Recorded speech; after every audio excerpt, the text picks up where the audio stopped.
You guys are absolutely amazing, and I love you for it. So yeah, there's no Kai and Ivy, so yeah, make yourself more comfortable.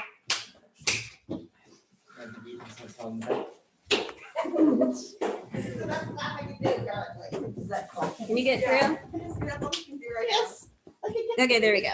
All right, so I am gonna have some stuff up there, but I wanted us over here to make sure that we can all see the notes we took. And oh, by the way, on that windowsill, that's what Senya got me for Christmas. I've never had a Playmobil in my life. That is so freaking cool. I love it. It's so cute. It's a lab and they're doing science. And it's a lady science teacher with goggles on. She looks really bad. I like her. She's cool. All right, let's see. All right, I'm gonna make sure everything is doing what it's supposed to be doing. Sorry, Yes.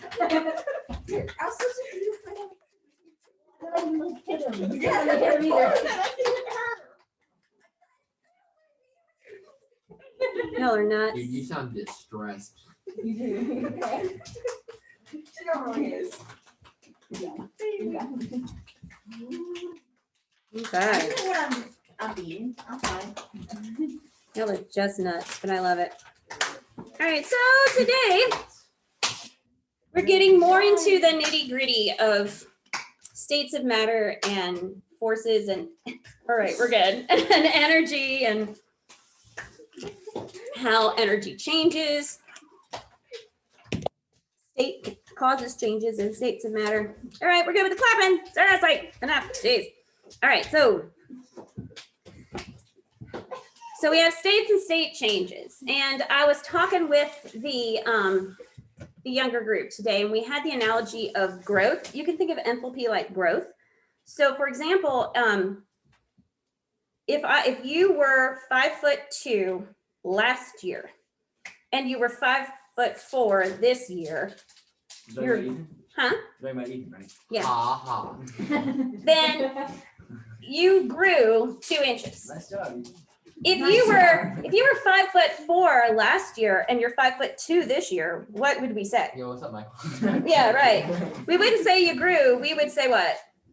You shrank, right? Okay, so let's pretend that that word and all of its synonyms have disappeared from the lexicon, and all we have is growth.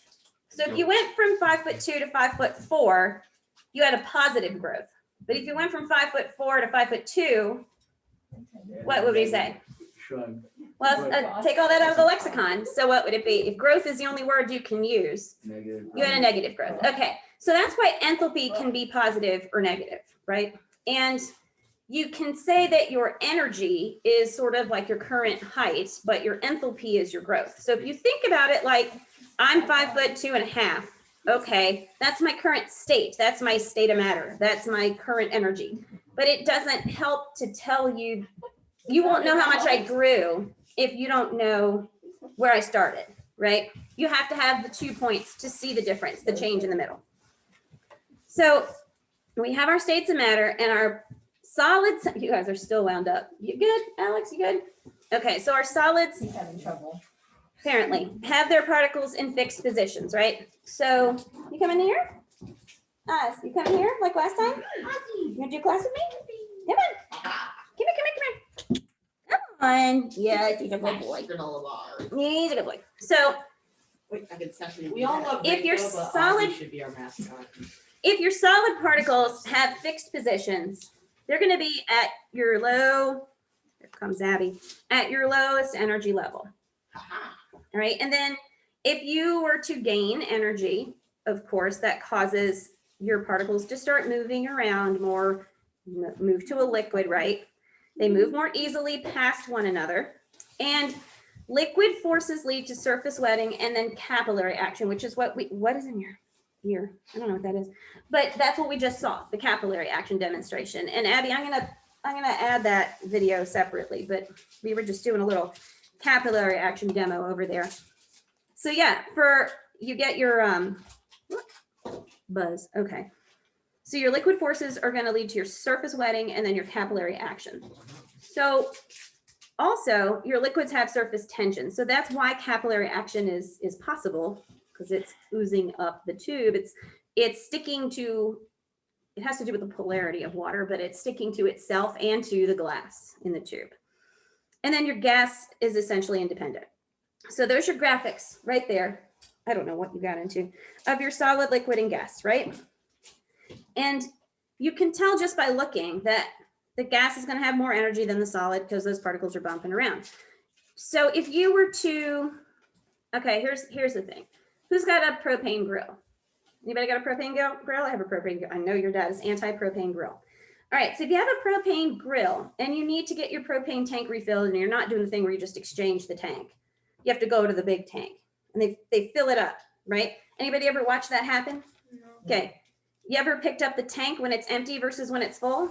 Yes. What's the difference? It's heavier. It's very heavy, right? But it's just gas, right? So It's actually stored as a liquid. there we go. So why is it stored as a liquid? What is the difference between that gas being in the atmosphere and that gas being inside that container? Highly compressed. It's highly compressed. All right, so if you look at those images there and you imagine that gas and compressing that gas and taking all those particles that are bouncing around independently and shoving them into one another, what state of matter would they look like? Liquid. They would look just like liquid, right? And something else happens. Have you ever watched them fill and seen like the frost forming around the outside? They get very cold, right? I actually have a can of duster. It's like for electronics and stuff. It sprays. If you ever use that, Yeah. woo, does it get cold? It gets super, super cold. And that is also because that aligns with the compression, right? My cousins and I spray them at each other. Oh my gosh, that's Spray 'em fun. at each other's arms and it gets cold. Yep. So It's awesome. your energy increases as you go from solid to a liquid to a gas, and it's going to decrease when you go the other direction. And you guys know this graphic pretty well. I think you understand how that works. And the bottom one, I threw in plasma for you because I knew somebody would ask. So with plasma, it's ionization, deionization. But basically, these are your terms, right? Melting, freezing. So you know those terms. It's weird to remember, but always remember that, say you've poured molten metal into a mold and it solidifies, you have frozen it, right? It's freezing. Yeah. And that's odd because you don't think of something solid as being frozen, but if it started as a liquid. Is that the NFL thing? I have no idea what That you guys sounded are like the talking little about. NFL thing, which I would That's assume. Haley Fox Sports. Oh, Fox Sports, yeah, that's what it was. Every time that's nice to know it's from. Da-da-da-da-da. Yeah. phone. Oh my goodness. I thought Avengers at first. I was like, huh? I'm Yeah, Iron Man. Iron Man. I had to think about that for years. I'm gonna be Iron Man for Easter. That's my plan. Easter. For Yeah, Easter. It's Easter. That's Like, what? outstanding. Changing it up. How you like your table? Halloween. So temperature, energy, and state. So liquid always evaporates to gas. We always call it evaporating. There are different kinds of evaporation, remember. You can evaporate by boiling it. A puddle can evaporate, surface water evaporates. Gas condenses to liquids. Solids melt to liquids. Now that makes sense. You would say, you know, I melted this iron ingot, but you don't often think about freezing the iron ingot, but you are freezing the iron ingot. Mhm. Liquid freezes to solid, and solid sublimates to gas. And then there's one that you maybe haven't said as much or heard as much, and that's the gas deposits to solid. So the process of deposition is gas depositing to solid. That's not something we see too often, right? It would have to be really cold probably, or a whole lot of pressure to have that sort of thing happen. You okay, Elsie? Yeah, Ozzy's done. I don't know. He's laying on the computer for those of you who can't see. So this is the other thing that came up: intermolecular forces. Inter and intra. What are the differences? Inter is between different molecules. Intra is inside of one molecule. Yeah. Now say it wasn't molecules. Can you come up with another? You come up with an example of the word intra, Intranet. intranet, and internet. There's a good one. International, intranational. Mhm. How about what's I-85? It's a what? Interstate, does it stay in Georgia? No. No, it goes outside of Georgia. But intrastates would stay. Mhm. We didn't really have I didn't know there was interstates. an interstate. See, there's not. So I was trying to come up with an intra earlier, and I was like, guys, Yeah. I can't even think of one. There's not many. So what I did is I started Googling to see what would autofill, and I started throwing in random letters after the A, sorry. And what came up was intracranial hypertension. Now, who can break that Brain. down? Brain. Brain. Brain. We're dealing with, Tension on the brain. well, skull. Cranium is your Or skull. Yes, skull. So intracranial would be inside your skull. Tension. Skulls. There's two. Force. Tension on the skull. Hypertension is the one we're dealing Your with. brain's too big for But your head. intracranial, Your ego. and what would hypertension be? Oh, come on, it's in a million drug commercials. It's like super common issue with Americans. Hypertension is high blood pressure. So if you had, Activity. yeah, so if you That's the had funniest thing. intracranial hypertension, what would your problem be? High blood pressure. High blood pressure inside your skull. So yeah, high pressure on your brain. Yeah, That very good. sounds good. No, that's how you'll end up with a stroke, right? Yeah. So Jack, that's right. this Mhm. commercial has all sorts of terrible. That's side what's effects. so fun about Latin. It's You can like, just break here. it down. This will help you with this. But also, if you're under the age of 45, you might actually die and, maybe you suffer things. But if you're over 65, you might be good unless you have high blood pressure. and then Yeah. don't take Ads it. are scary. Yeah. That, this, that, this, that, I love how the that. commercials- Yeah. I love how And that's not the full list. I love how commercials are all like happy and like the person's running around. It's like this may cause death over time. Well, Always. Rich Yeah. people always laugh at our commercials because they get like either next to none commercials or like normal commercials. And we just Mhm. have like either really wacky advertising Fighting or drug. Well, drug The commercials. pharmaceutical drug commercials are always freaky to me. No matter what it is, it always causes headache and diarrhea. Everything. It's headache and diarrhea. Nausea. That's the other one. And Nausea, death. vomiting, headache, diarrhea. Those are the first, and then there's a whole bunch of them. Yeah, potentially death. They have to And say then all that. rash and Rash, stuff. itching. We live in a high very blood litigious pressure, society. Swelling. Swelling. Okay. That's another common one. All right, so moving on from that. So when we compare ionic and covalent compounds, all right, now if you guys remember, If you have hepatitis. hang on, shh, Alex. Do you remember when we were talking about characteristics of ionic compounds? What did we learn about the bonding in ionic compounds? Do you remember about the bonding in ionic compounds compared to covalent? Remember at the melting point? We did sugar and salt. Think about it. Did the sugar melt? Did the salt melt when we heated it up? And it melts, sugar kind of. Yeah. So what was the difference? Why? Well, his salt has. Ionic bonds. bond. Yeah, salt's covalently bonded. I mean, salt's ionically bonded. Sugar's covalently bonded. Yeah. And ionic bonds, remember that they're very strong bonds and they're brittle and they usually have very high melting points. So when you think about that, now that we're talking about energy within systems, think of, leave your sister alone, dude. Think about how that would translate to the amount of potential energy in a bond. You're going to have more potential energy in an ionic bond or in a covalent bond. What do you think? What? Yeah, exactly. Are you going to have more potential energy in an ionic bond or in a covalent bond? Covalent, right? Think about it. Which one was easier to break? Covalent. Covalent was pretty easy to break. So your ionic bond is going to be much harder to break. It should have more energy. It takes energy to really, to break them. So there you go. So oppositely charged ions attract each other. Remember, this is how we get ionic bonds. So here's our intermolecular forces attract molecules to each other. Intramolecular forces attract elements within a compound. So here's water as an example. All right. We have the intramolecular force, which bonds the hydrogen to the oxygen. And then we have this intermolecular force between two molecules of water. Now, when we get into dipole-dipole, did you read about the dipole-dipole? So this has to do with your polar molecules, or your polar covalent molecules. And basically you get the positive end of one attracts to the negative end of another. And it actually causes them to all align pretty, right? They all turn the same way. So That's what pretty. water They're kind of like a magnet. Yeah. Yeah, they're kind of magnetic. Kind of like that. Yep. So And that does affect the melting and boiling points. And the more polar a molecule is, the greater the dipole-dipole, and then the higher the boiling point. Because they won't escape as easily. So if you see this first guy right here, you can pretend that he was the first one to become more negative on one end, more positive on one end, and come in contact with this guy.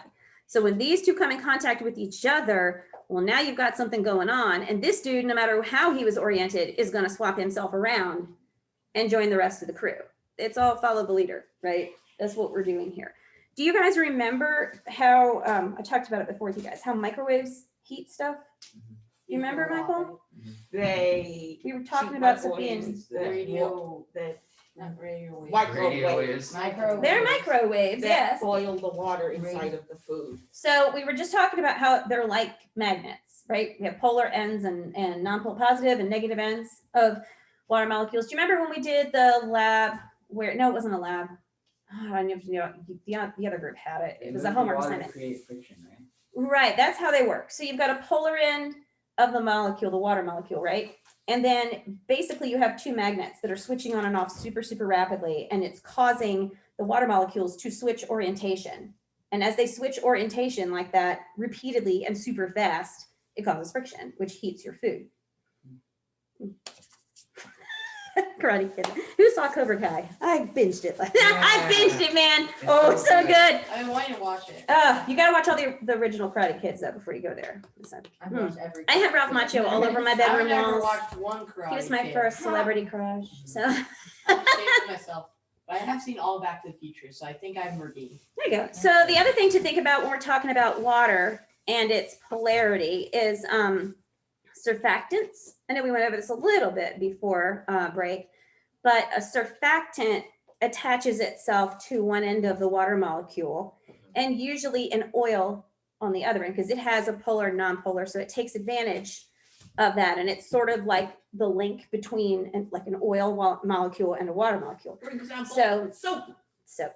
Dish soap is a surfactant. So when you put your dish soap in your sink and start washing your dishes, all of those little molecules are molecules of water are getting attracted to the molecules of soap, and the oil is getting attracted to the other end of the detergent. So now you have this detergent, which is a surfactant in this case, and it's holding hands with an oil over here and a water over here. And then the other So- waters hold on to that. Yeah, water. so when you rinse it away, your oil goes away, which is the point. Like dish soaps are great degreasers, right? They're like awesome degreasers.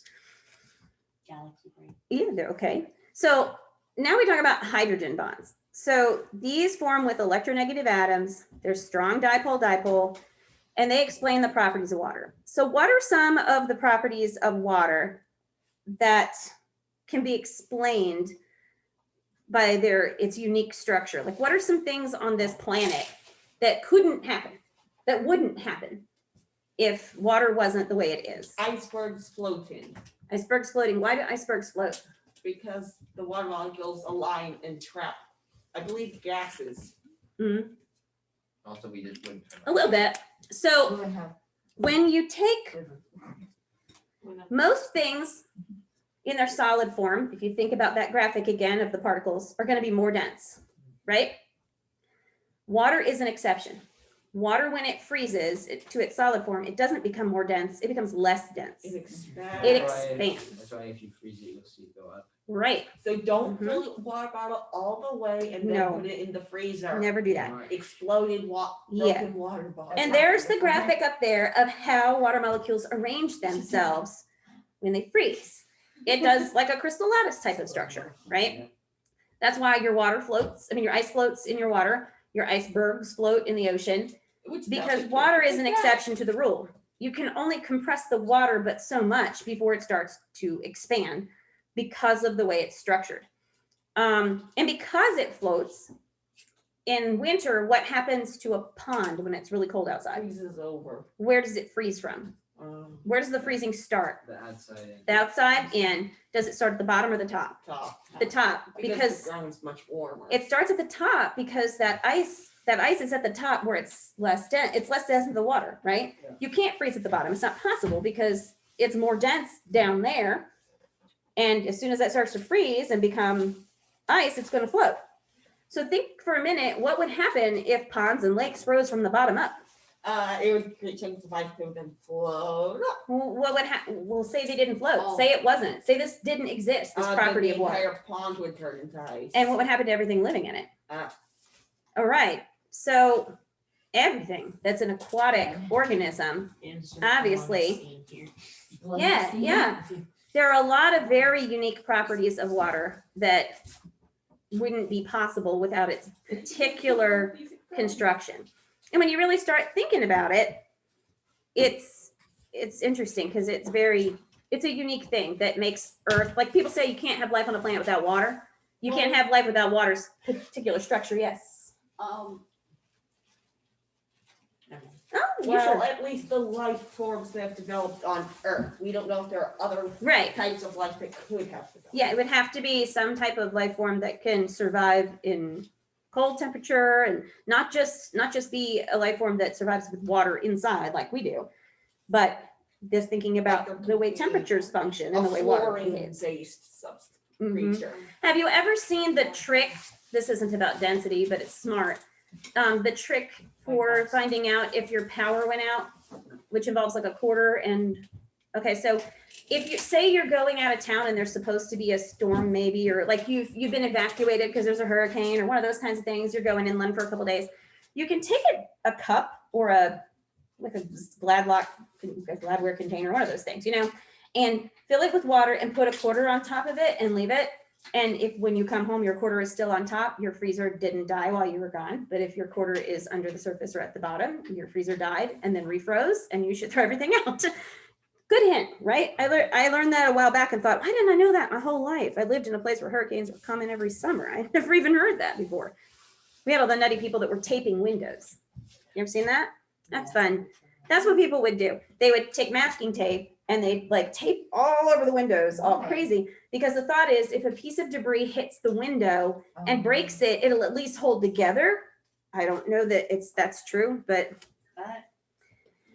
that's what people did in the 80s. That's a thinker. Mm-hmm. So here you have your London dispersion forces. Okay, so these exist between your non-polar molecules, and they're the result of temporary dipoles. So you've got molecules composed of atoms. Everything's constantly in motion, right? Everything's constantly in motion, and occasionally it's going to occur that your molecule becomes slightly more positive on one side, which would then mean it is slightly more negative on the other side, right? But it doesn't stay that way. It's a blink of an eye, less than a blink of an eye. But when it does that, it will allow the molecules next to it, they'll all do the same thing. So basically you've got an intermolecular force that is constantly shifting, constantly changing at a rate we can't really, Jack's really thinking about it. I'm really At a rate we can't really even comprehend or visualize or whatever. But it's what allows covalently bonded substances to stay together. Just really a strange thought, but that's what's going on, is these temporary adhesions basically, or attractions between molecules. They're constantly shifting. And the properties depend on the types of intermolecular forces, and the particle size and shape are going to play a role, obviously, all these things. So I would like, wait a minute, those are supposed to be, hang Hang on. on. My scientific conclusion that it would not work. no, okay. I would like to see what y'all's definitions were. I don't know why this is doing that, because it should have been up here later. I'm going to move this real quick. I would like y'all to get your notes out and let's see what definitions we have. Why is that not moving? Goodness sakes, why is that Are you not? needing to get out? No. Do you want me to get it for you? There we go. I'm right here. Well, thank you. Why is this being dumb? Thank you. These were supposed to appear. I'm my They're favorite not. bellhop. She needs hers.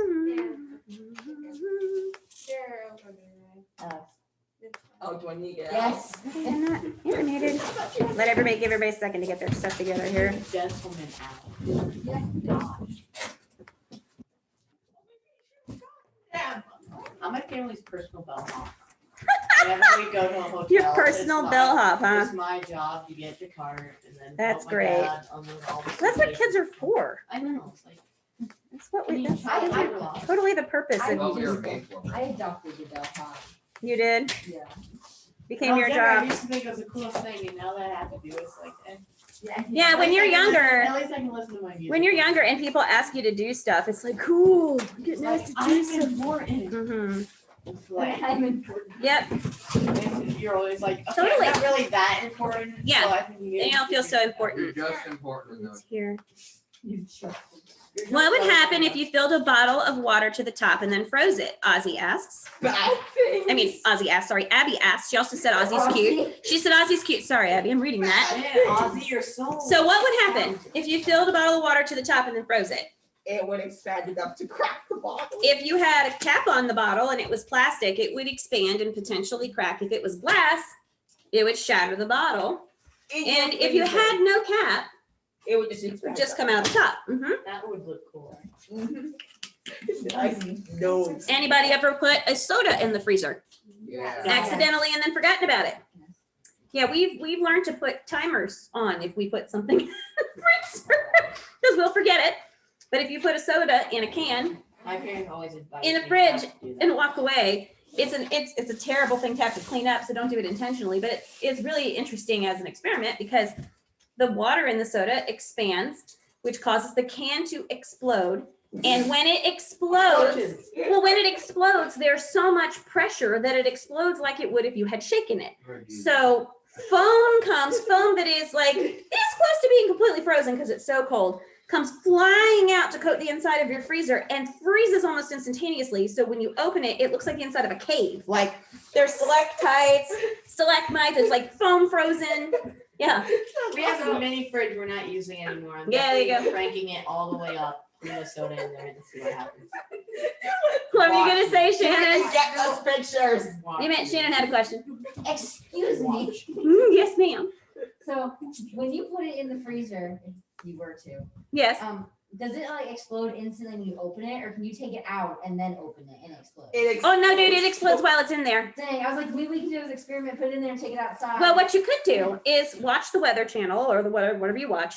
And the next time it's going to get below freezing for an extended period of time, like it's going to be in the 20s overnight for several hours or whatever, take a soda can, put it inside a cardboard box. Doctor. I would, if I were doing it, I would do the cardboard box so that maybe you make it a cardboard box that has 5 sides and then you cover it like this so that it's open on the bottom, but when you pull it up, you can see all the walls and the top. You know what I mean? Like a lid. I've never seen a 5-sided cardboard box. You cut the lid off. Cut the lid off. Oh, you And turn it upside down. down. Cut the lid off and turn it upside down.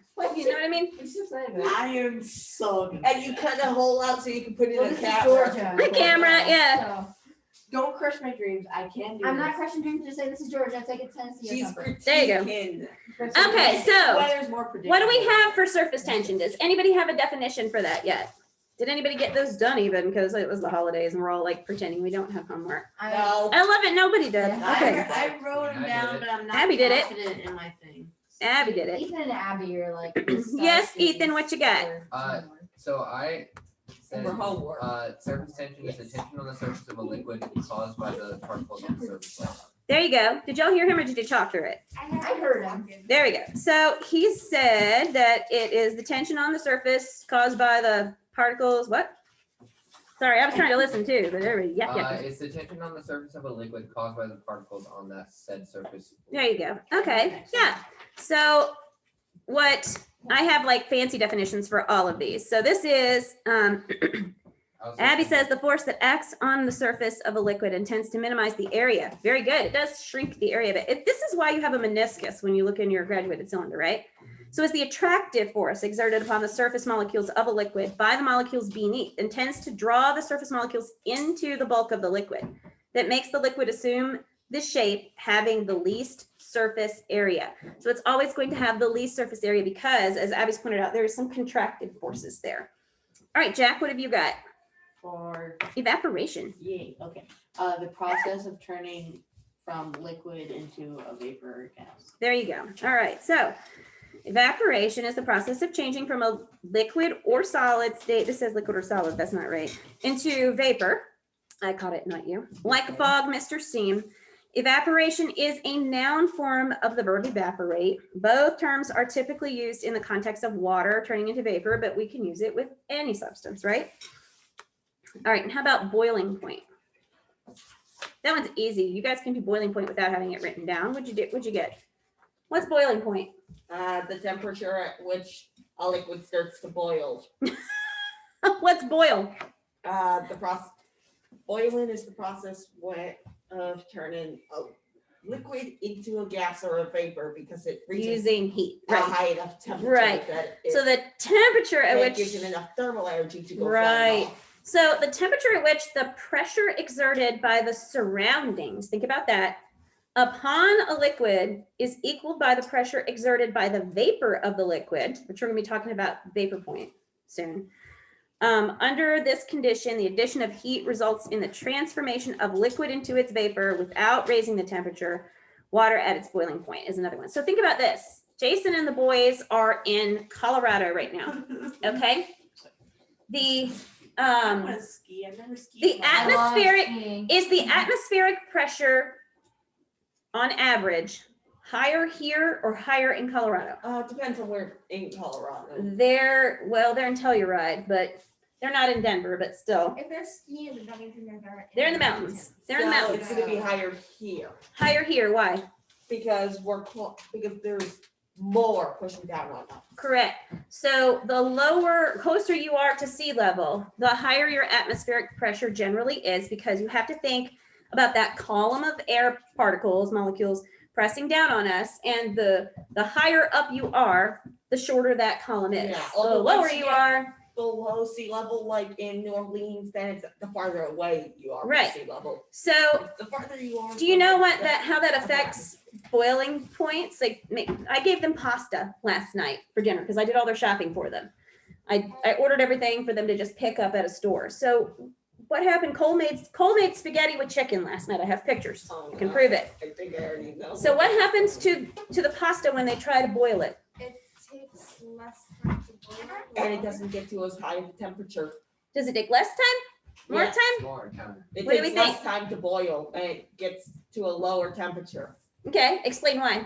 because it's at a lower pressure, so it's easier for There the you go. gas to escape. There's less pressure on that water, meaning Whereas- that it's easier for it to go from a liquid to a gas. Think about, again, when you put more pressure on gas, it turns into a liquid, right? So if you have less pressure, it's going to go the other way. If you're 200 feet under sea level, it's going to take a lot longer and get to a much higher temperature. Yeah. So, as an interesting aside, my grandfather was a submarine captain for the British Royal Navy in World War II off the coast of Malta. And they all took turns doing things like making the bread and whatever. And one day his job was making the bread. And they made bread. Like, it was straight up, let's make the dough and all that kind of business, right? So they made bread, he made bread dough while they were under, and put it in the pans, and it was just not rising. And he's like, well, this is just Oh, not going to no. rise because this pressure's too great. I mean, the yeast in there is spitting out gas because that's what it does, but Oh. there's no bubbles because it's just so compact. And then they surfaced, and there was bread like that. I'm sure you Bread told dough the was story so before. big. That's awesome. Yeah, that was one of his Exploded. favorites, but favorite stories to tell because it was so hilarious because the bread was now huge. But if you think about it, that's how the pressure is impacting the gas. Another thing is, if you're like super under sea level, like if you're in a submarine and you were to shake a Coke and open it, it wouldn't explode. Right. Mhm. It's like, Still all the Are you pressure. going to go under sea level just to shake a Coke? Watch No. me. Watch me. Bucket list item. Okay. How about, I'm 60 years old. Watch You'd be me. like, hey, Shannon, can I borrow a submarine? No, What? nuts. When you make it big and rich and famous, I'm like, hey, I'll be like to buy a 50 or 40 submarine. or something. You're like, hey, can I borrow a submarine? Can I borrow a Like, submarine? I haven't talked to you in 20 years. Yeah, Get your own submarine. So how about condensation? What's condensation? That's the process in which a Wait. gas. it's Hand went up. It's when water cools on a surface, or when water vapor cools on a surface and it condenses into actual water. Right. Actually, it's any vapor, any gas form of a substance that turns to a liquid. So any gas turning is a phase change from gas to liquid, and that's going to be condensation. So when you are pumping your liquid, well, if you were, whoever originally puts the propane in the propane tank has to turn it from a gas to a liquid, right? And it's condensing. That's what it's doing.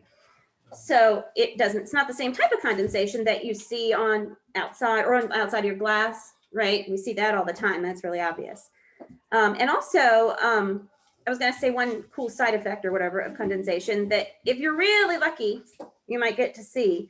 So if the liquid in the water, in this case, in the atmosphere, condenses enough, gets down into the ground and becomes sort of like wet right above the surface of the ground or right in the topsoil, there's a phenomenon in winter. I'll have to show you some pictures because a friend of mine got amazing pictures.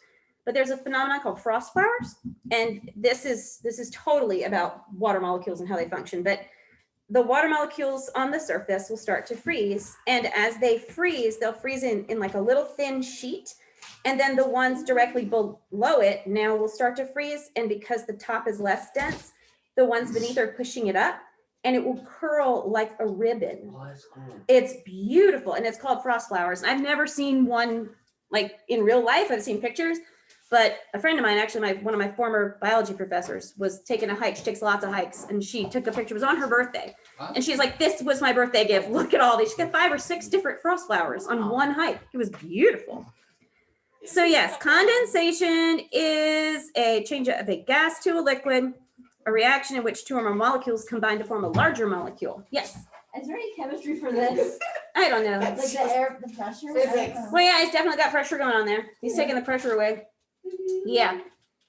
So when you're condensing, you also think of it as your 2 or more molecules are forming a larger molecule, which is why the independent or nearly independent water molecules in the air, in the atmosphere, are now visible because they're combining together to make a water droplet, right? Like you see when you see like dew or whatever.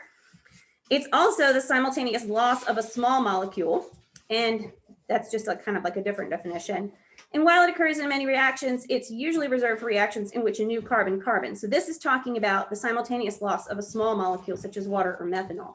So if you get further in chemistry, you'll start using that definition for condensation as well. Now about melting, that's an easy one. Would you get? Yes, Jack. Something becoming liquefied by energy as heat. Ooh, that's a good one. Yeah. So it's solid to a liquid when heat's applied. And it's in a pure crystalline solid. The process occurs at a fixed temperature. And what do we call that temperature? Melted. Melting point, right. And an impure solid generally melts over a range of temperatures below the melting point of the principal component. So we did earth science 2 years ago, and we talked about the percentage of silica in rocks. Do you guys remember that? And it was silica's melting point was well known, and you could tell where in the process a rock cooled, if it was an igneous rock, based on its percentage of silica, because a lot of the igneous rocks are a mixture of various minerals. But silica was the one that they used as like a benchmark. Do y'all remember that? And then there was the pure silica, like when you can see quartz that's perfectly clear. Michael's like, I don't remember. That was 2 years ago. I wasn't even here 2 years ago. I wasn't here. You weren't here for that, were you? I I was here wasn't for nothing here. after that. I guess Ethan was the only one here, wasn't he? That's next year. Michael was here, but he was not apparently here. Remember last? I can only remember last year. I remember last Oh, year. man. My class. So then obviously melting point. So that's the temperature, or more commonly temperature range, at which a substance undergoes a solid to liquid phase change. Why would it be temperature range? Impure substances? We're at melting point. Yeah, and yeah, why would you say range? Because different parts of the substance of the mixtures get Let's say it's a Melt pure different substance. Why would it be a range? pressure.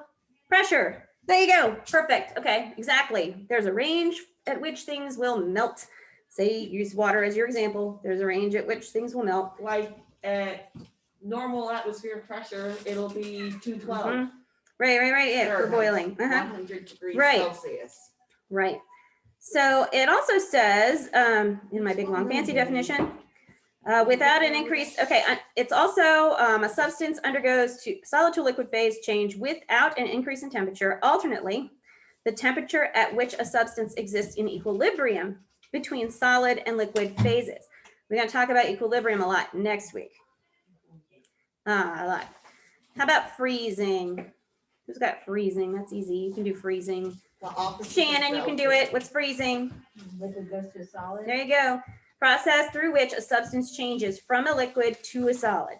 All liquids except helium Got it. undergo freezing when the temperature becomes sufficiently cold. Okay, helium. Maybe hydrogen, I'm not sure about hydrogen, but that's because you actually have to pressure it, and I want to say helium or hydrogen, one of the two, even at an absurd pressure and at the absolute zero, Mm. it still just becomes a liquid. Yeah, we Okay, talked about freeze. Kelvin a bit with the group this morning, and how Kelvin is theoretical, the whole absolute zero concept. But if you understand, if you get a really in-depth, good understanding of, which is what we're doing with them, the relationship between energy and phase change, then it makes sense why absolute zero would be so difficult to accomplish.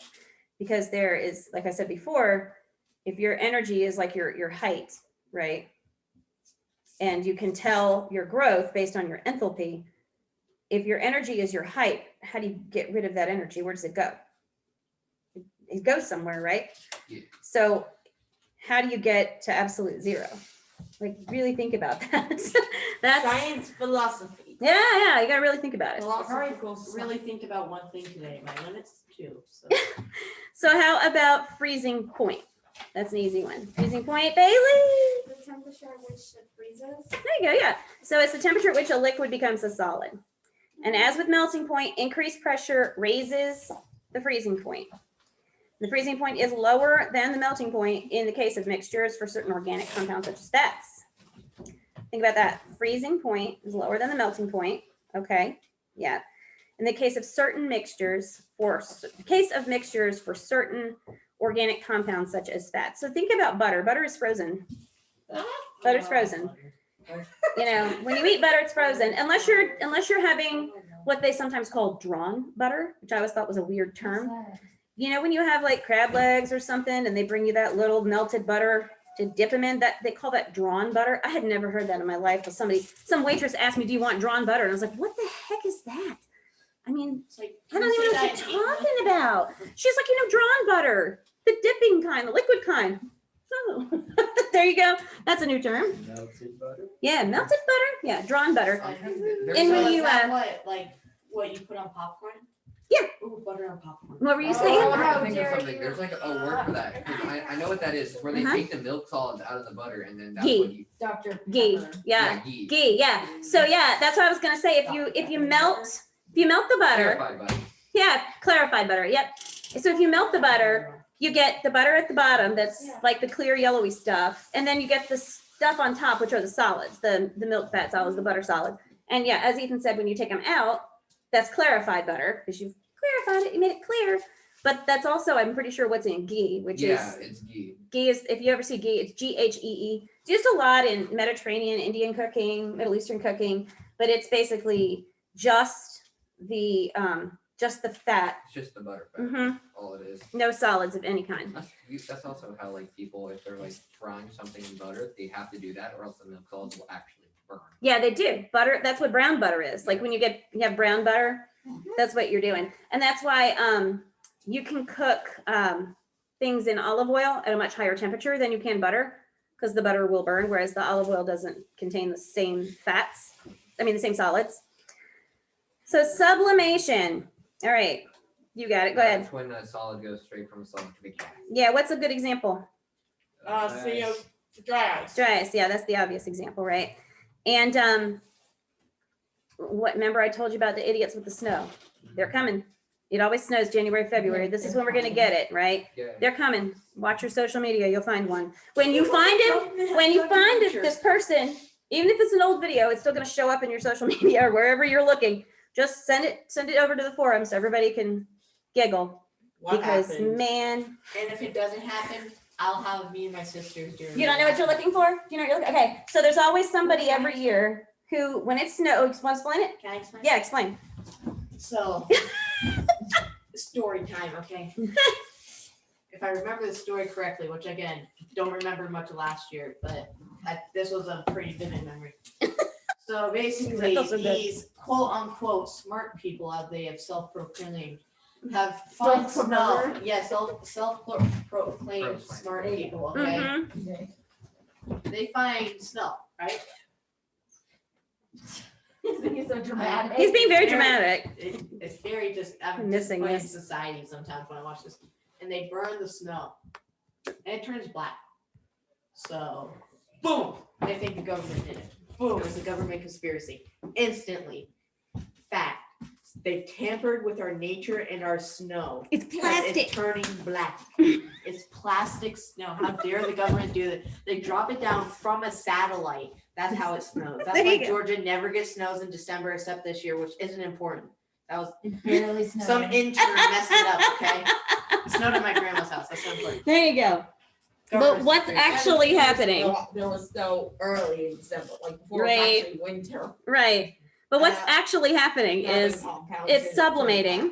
That's why it's disappearing and not turning to water. Because that's what they do. They put a lighter to a snowball and they go, oh my gosh, it's not melting. It's just disappearing and turning black. It's sublimating because it's so hot. You don't see the liquid phase. It just skips right over. And then the And then, yeah. carbon compounds. And then it's the soot from the butane in the lighter that is turning it black every year. And I was gonna tell y'all one other thing about when you were saying somewhat smart people. Works Yes. This may not have anything to do with it, No, but you were saying soot, and just like you know how my chimney never has soot, Mhm. but like I've heard that's something that happens. Yeah. So does that only happen when it's cold outside and that forms? Or does no, that mean that's it's just wood. something- You have a wood burning chimney or gas? Is it gas? wood burning? Oh yeah, it's in there. You just don't Okay, we see chose it. to wait. I I'm have gonna one find thing it. to do with soot. Well, hang on. It basically it builds up in the chimney and it'll build up on top of itself. So you can it can start to block your chimney. Now the wood and stuff we use is better than like dirty wood and coal and things that in the past caused chimney sweeps to have like constant work, right? So me and these two went to a glass blowing demonstration. Oh, I want to And go. he turned. It was really cool. We made really cool stuff at a class. But so he turned off. Was it the fan or the propane thing? And it was just black soot, like the whole thing. Whoa, for it real? turned yellow from something. Turned yellow for something, but also turned black for something. I don't remember what it was, Yeah, but it like- turned yellow from from something being turned off. Oh, it turned yellow from something being turned. Yeah, The glass and did? it turned glass. No, Yeah, the hot. glass inside and Hot. the furnace itself. Oh wow, Because we had a little furnace. that's neat. Huh. I used to go to Williamsburg a lot when I was a kid because in Jamestown, because they weren't that far from where I grew up. And they always had the glass blowing guys at Jamestown. Mhm. And you could watch them they made little glass pitchers. It was really fun to Oh, watch. I blew seen my that own. before, That was yeah. Really cool. Well, making those micro pipettes. I felt like that last night. I was for fun making some curly things just because I got it. All right, so intermolecular forces. What have we got? Who's got that one? You guys have that. I don't have that one. Michael. 42. So it's the force that attracts molecules. Right, to one another, right? So you're going to hear it referred to sometimes as IMF or secondary forces. And they're the forces that mediate interaction between atoms, including forces of attraction and repulsion, which act between atoms and other types of neighboring particles. Intermolecular forces are weak relative to intramolecular forces, the forces that hold the molecule itself together, right? How about dipole-dipole? Who's got dipole-dipole? Yes, Jack. They are the attractive forces between positive end of a polar molecule Mm-hmm. and the negative end. You got it. Yes, you got it. Be confident. Attractive forces between the positive end of one polar molecule and the negative end of another polar molecule, right? And then how about hydrogen bond? I can't read mine. You got hydrogen bond over there? No? No, It's a bond that happens when hydrogen bonds to another atom. seriously. So a hydrogen bond is a special type of a dipole-dipole attraction between molecules, not a covalent bond to a hydrogen atom. It results from attractive force between hydrogen atom covalently bonded to a very electronegative atom, such as nitrogen, oxygen, or fluorine atom, and another very electronegative atom. So that's what's keeping sorry, my brain stopped for a second. There are hydrogen bonds. How do I say it? They're essential. They're different than dipole and London dispersion, but that's how we have water staying together. It's without them we wouldn't be here, put it that way. All right, and then London dispersion. Who can do that one? You got it, Jack. Do it. All I have is the weakest intermolecular force. Yep. Why? Oh, hang on, Abby. Abby said told something. I can't, Abby says London dispersion, intermolecular attraction resulting from an uneven distribution of electrons and creation of temporary dipoles. That's the important thing. You got it, Abby. The important thing is this whole temporary concept, right? Temporary attractive force that results when electrons in two adjacent atoms occupy positions that make the atoms form temporary dipoles. Dispersion forces are present between any two molecules, even polar molecules, when they are almost touching. So it's always there, but it's the nature of them being temporary, right? That is kind of essential when it comes to defining these. Okay, now I was going to read something for you all because this is fascinating. So this is when you were saying self-proclaimed smart people. I found a great article today. Actually, a friend of mine posted it, so I'm going to find it real quick. And I'm not going to read the whole article, but I'm going to give you the gist of it because it's pretty interesting. And I think it's something to be aware of when you're going through life on your own. So the title of this article, it's from the National Post. It's a Canadian publication. And it's from January 14th, 2019. People with extreme anti-science views know the least, but think they know the most. Yes. That's the title.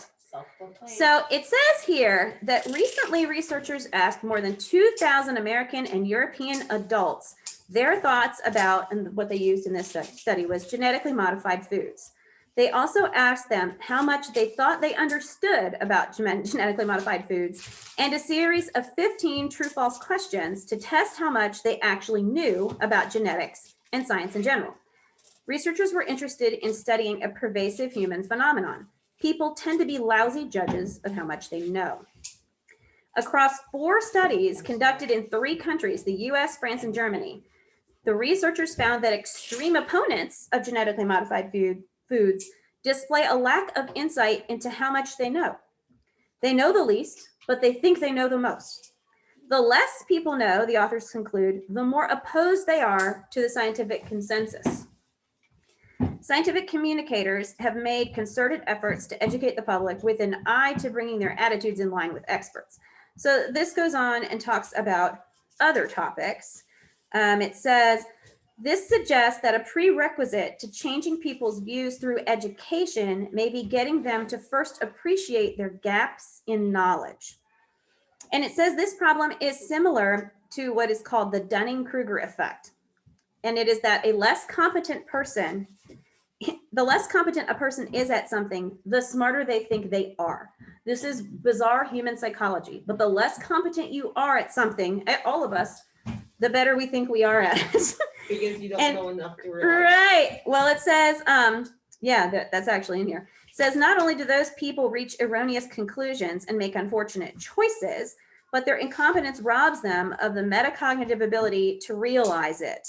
And then it says, or as English actor and comedian John Cleese once said, if you don't know who John Cleese is, you guys may know him as Nearly Headless Nick. Yeah. If you're very, very stupid, how can you possibly realize that you're very, very stupid? You'd have to be relatively intelligent to realize how stupid you are. That's what John Cleese said. If you're crazy, how would you know that you Right. crazy? Mhm.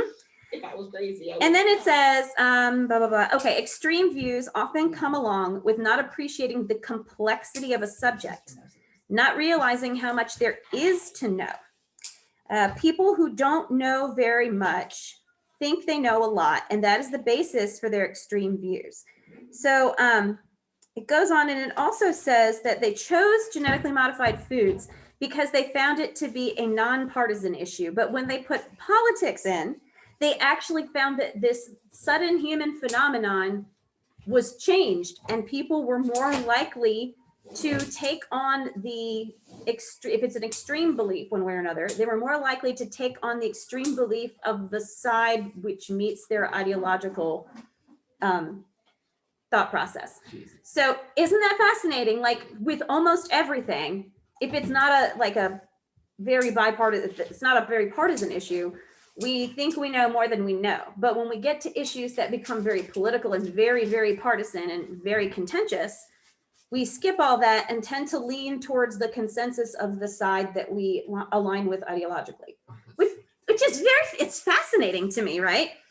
So it said genetic engineering is one of the most important technologies that is really changing the world in a dramatic way and has the potential to have tremendous benefits for human beings, Fernbach said. He's one of the people who did this study. And yet there's strong opposition. In one of the studies, 91% of the 1,000 American adults surveyed reported some level of opposition to genetically modified foods. The more extreme the opposition, Fernbach and his co-authors found, the less people knew about science and genetics.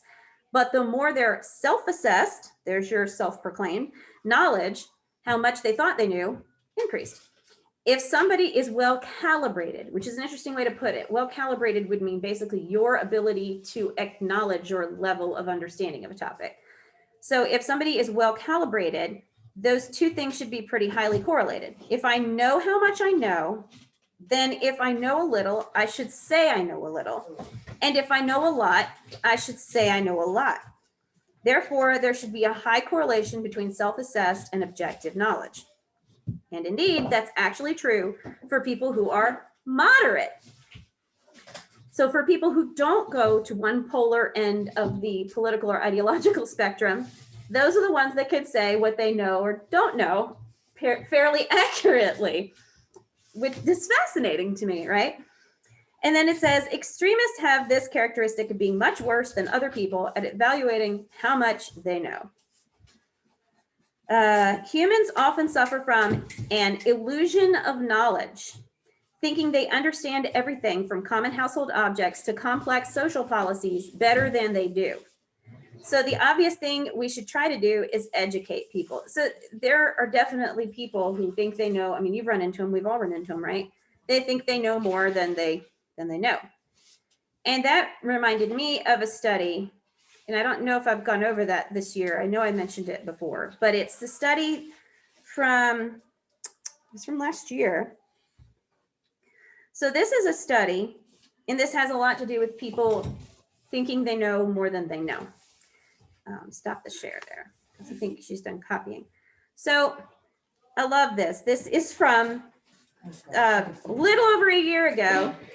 So it's December, all right, Alex, December 23rd, 2019. Okay, you good? All right. A recent study published in Nature Chemistry. You guys good? I don't know where Jack. the camera was. So Yeah. I was like, how's it there? Yeah. A recent study published in Nature Chemistry found that 39% of respondents in 8 European countries, do you guys remember this one? 39% of respondents in 8 European countries say they agree with the following statement: I would like to live in a world where chemical substances don't exist. Do y'all remember that? So you want to live in a world where you don't exist. Where there's no world. I mean, where it's just a big black void. 39%, so over a third of people want to live in a world where chemical substances don't. Like a giant vacuum. And another 39% say they slightly agree or slightly disagree with that statement. Similarly, 40% say I do everything I can to avoid contact with chemical substances in my daily life. What?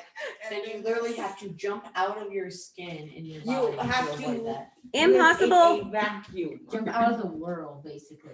You can't Yeah, stay. Yeah. live in You space. fell in the world. Now it behind says here, that. it may be tempting to make fun of scientific illiteracy in Europe, but It we Americans are in no position to judge. Surveys in the US routinely find similar ignorance in this country. For example, Oh. some 80% of Americans, Or ignorant. hang on, some 80% of Americans say they want mandatory labeling of food containing DNA. Okay, so everything that has ever been Probably because they do not realize that nearly all food contains DNA. And Heinz would just learn. And indeed and does they- every human body. A 2012 survey found that 1 in 4 Americans do not know that the earth revolves around the sun rather than vice versa. Okay, how are we smarter than most adults? Can someone explain it to me? Mm. I'm a little confused. So, as with the US survey result, the European one is not quite as bad as it looks. Many people can happily live their lives in blissful ignorance of basic chemistry. They can continue to eat GMO and processed foods and use cell phones and partake in many other wonders of modern technology in blissful ignorance of the fact that these products contain supposedly nefarious chemical substances. If you don't know what DNA is, or don't know what artificial chemicals don't know that artificial chemicals infuse most of the items we use every day, when you see a term like DNA or chemical substances in a survey, you might assume these things must be dangerous, or at least should be viewed with suspicion. Okay, okay, maybe we can make that excuse. With suspicion. So we can maybe make that excuse, but my favorite, and I'm telling you what, I would have been part of this. I would have done this. People obviously did not pay attention to their No, hang on, I'll tell you. Their biology, not their biology either. Yeah, both. Neither. This one is my favorite, and I'll tell you why. Because I don't think this is ignorance. It can't be. It really can't. People can't be this ignorant. I would have done the same thing You if I were seriously underestimate. given this You survey. underestimate people. It is 7%. I would be in the 7% because if you put this on a survey, I would sure as heck answer it this way. 7% of all American adults believe that chocolate milk comes from brown cows, according to a nationally representative online survey. Would you not, if somebody handed you a survey and it said, does chocolate milk come from brown cows? Please tell me you would check yes, because I would. say no. No, I would be like, yeah, it does. No. As a joke. That's what I mean. Well, we don't know where the milk comes from. There could be brown cows that the milk No. comes The from. fact that the way milk comes is disgusting, so I don't like to bring it up because I like Yeah, cheese and butter and stuff. Yeah, but I would be one of those people because I would never have answered that question seriously. So anyway, my point to you all before we go back and look at the product of our little demo over here. The point to you all is be aware that most people, especially ones that think they know a lot on something or extreme on a particular viewpoint, are highly likely to not know as much as they think they know, and that includes you. Yeah. Always includes you. That's your own bias that you have to overcome, and it will impact every bit of your life. I mean, it's just the way it is. We all do it. Yeah. So do you think those 12 or 40% or whatever said the world doesn't revolve around the sun? Was Were that they the well of joking 40%? or? You know, I don't know about that one. That one doesn't seem as crazy to me as the brown cow one. It So didn't catch me. That was the 40% or over. That didn't Like, know. that was The the world is flat. I thought that was the other one. 19, and 30% was the chemical one. I thought it was 19 with One that out of one. 4 people don't know that the earth revolves around the sun. Yeah, It could be 25. That's what it was. It was 25. Yeah. There are One in- 5 one in people. 4. All right. So if y'all come over here real quick, I want to get a quick look at where this ended up. So Abby, Alex, you didn't see this before, but okay. So what we've done here It was just nothing on. is we have 3 beakers that had colored water, blue, red, and yellow. Yellow, And green, then- blue, black, Yep. red. And then what we did is we took a twisted paper towel and connected them to an empty beaker.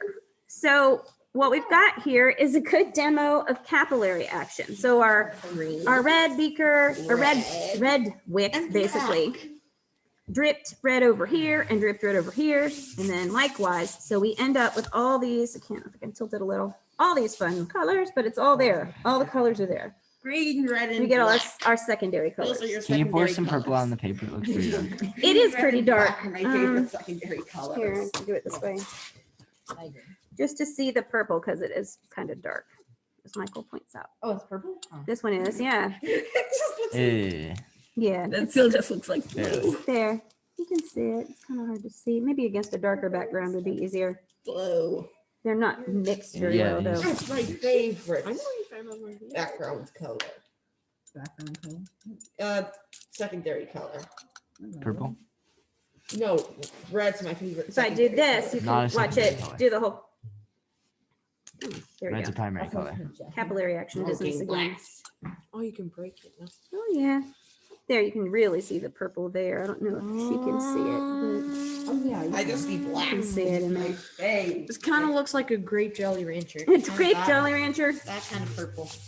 but I can show you how you pull these actually really quickly. Let me do that. Let me turn this way just for a second. And I don't have my Bunsen burner down here, but I can use, hold on, let me get my hair out of the way. I do have a torch. That'll work. Didn't mean for that to come out. So if you want to make, I was telling them earlier, Abby, and I'll post it later, but if you want to make a micro pipette out of a pastor, it's not too hard. So if you're trying to do microsurgery or anything like that underneath a microscope and you need a tiny, tiny, tiny needle, you just heat it and you pull it. And that's what you get. Ta-da. Super easy, right? I mean, see? That's a good one too. Nice, long, but you will get capillary action out of this little dude. As thin as it is. And that's really thin, right? You can break it off. Let's see. It's like a hair. And you definitely want to watch these because if they end up on the floor in your skin, we'll just put that in the end. And see? I don't know if she can see. Yeah. Can you see? Yeah, we don't want Aussie beans. Let's see, where is it? There it is. Can you see where the blue came out? There you go. You can see that, Abby. Alex. Yep. Same thing on this one. This is the end I broke off. It's so thin, you can't even see it. It's like a hair. But it'll do, let's do red. It'll do the same thing. See how tiny that is? Look at that though. Look how high up it went. Yeah. See how quickly it went up? It went really high. That's wild. See how fast that went up? I mean, really, really far. About the same height. Which height? 5 and her. Yep. I'm And she's doing taller one. than her. I am? I'll Yeah, do this your legs one on with the the, Oh. let's do the red again because it Yeah, showed up okay. so nicely. Yeah. Just touch it to the surface. Oh, see it going? You see it? There's like no soul. Look, do you see it go? Look, you can see it raising up. Look at Yes. that. I'm just, touching it in. 6-inch platforms. Like, it went all the way up. No. Tiny, so there's your capillary action. Losing focus. much, There you go. slightly. Super tiny. Really kind of cool. So I think that's about all I have for you guys today. We're a little early wrapping up, but I think we'll be good. If you've got your homework, hand it in on the chest over there. If you don't have your homework, you have time to finish it. And next week we finish up this chapter, right? This chapter, what do you mean by chapter? Chapter We 11. only did Oh. sections 1 and 2 today, Oh. so we'll do 3 and 4. She's like, wait, I have to do what? Alrighty, so that'll be it. I'll tell Abby goodbye and Alex whenever she watches this. Oh wait, Abby chatted something I Is missed. Jackie here? Good, glad you can see it. Cool. All right, yeah, your labs just keep, and Abby, they're going to be posting that data in the forum for you. Alex, you have a take home for that. And I think your mom was going to try and spring it for you anyway, Abby. All right, guys. All right, y'all are good to kind of